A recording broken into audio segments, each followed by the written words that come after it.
The discovery it was the first snowfall of December when Daniel saw it.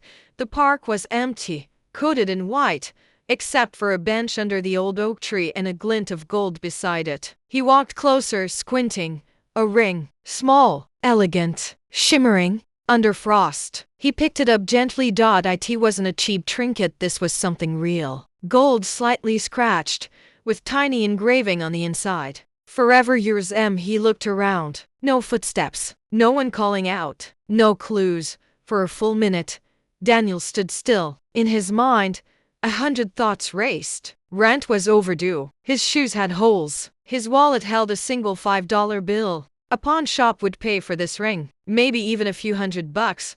But then, something inside him, maybe his mother's voice, or the kind of man he still wanted to be, whispered, "This means something to someone." The search brought the ring home and placed it on a folded napkin like it was sacred. Then he opened his laptop, slow, second-hand, cracked screen, and posted online. Found.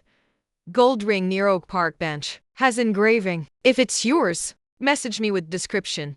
No replies that night. Nor the next. Daniel printed out flyers and taped them around the town. At the library, at the grocery store, even outside the funeral home, his coworkers laughed. "You're a good guy, Dan. But let's be real. Nobody's coming for that ring." Still, he waited.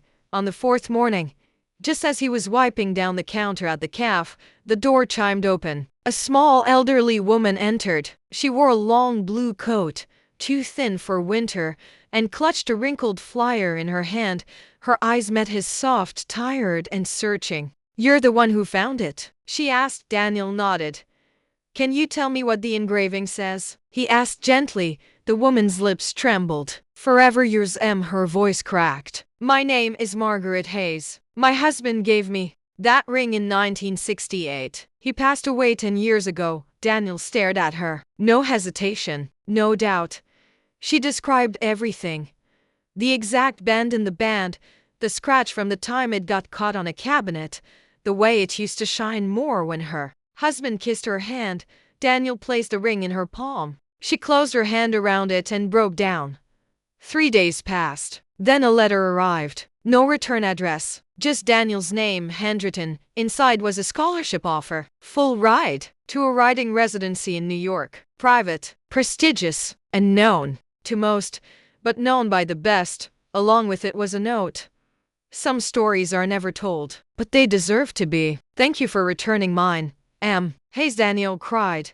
Not just because someone had heard him, but because someone had seen him. The real story doesn't end there. Margaret Hayes wasn't just a grieving widow. She was a former editor of one of the top publishing houses in the U.S. After her husband died, she left the city and moved back to her hometown. She had no children, no heirs, but she had wealth and a longing to pass on something more than just money.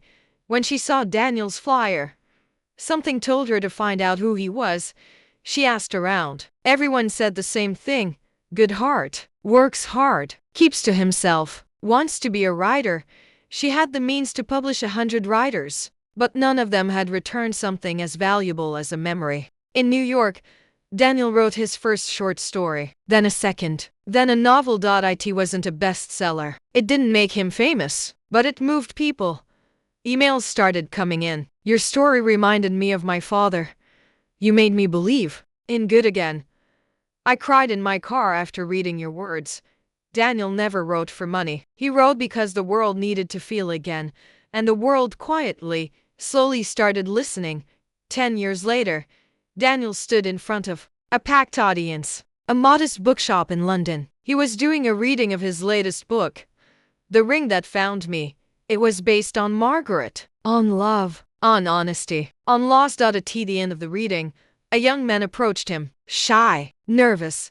"My father died last year. He wore a ring just like the one in your book. I never knew what love really meant until I read your words." Daniel smiled. Love is remembering and returning. Moral of the story: sometimes doing the right thing feels small, insignificant, but kindness is never wasted.